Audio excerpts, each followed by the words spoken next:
মানুষ একটা রাজনৈতিক দলকে কেন টাকা দেয়? টাকা দেয় আমার ধারণা 4টা কারণে। ভালোবাসা থেকে দেয়, কখনো কখনো ভক্তি থেকে দেয়, মৌলানা ভাসানীকে গিয়ে দিয়ে আসতো, ভক্তি থেকে দিয়ে আসতো, কখনো কখনো আবার ভয় থেকে দেয়, টাকা না দিলে যদি বিপদ হয়, আর কখনো কখনো নতুন করে ভরসা পেতে চায়, বিপদে আছি ওনাকে টাকা দিলে যদি বিপদমুক্ত হওয়া যায়। ফলে এরকম নানা ঘটনা থাকে। এই জন্য রাজনীতিতে নীতিটা যেমন খুব গুরুত্বপূর্ণ, রাজনীতিতে অর্থনৈতিক বিবেচনাটা খুব গুরুত্বপূর্ণ। কখনো কখনো এই অর্থনৈতিক বিবেচনায় পড়ে নীতিটাও আমরা অনেক সময়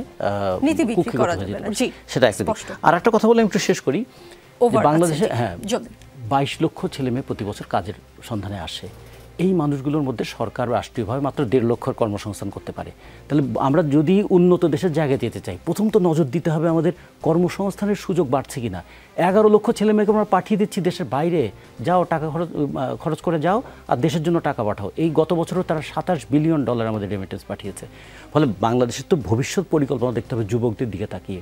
এই যুবকরা দেশে কাজ করে, এই যুবকরা বিদেশে কাজ করে। এই যুবকদের কর্মসংস্থানের ব্যবস্থা করতে হবে, যে টাকা তারা দেশে পাঠান তার একটা সুষম বন্টনের ব্যবস্থা করতে হবে।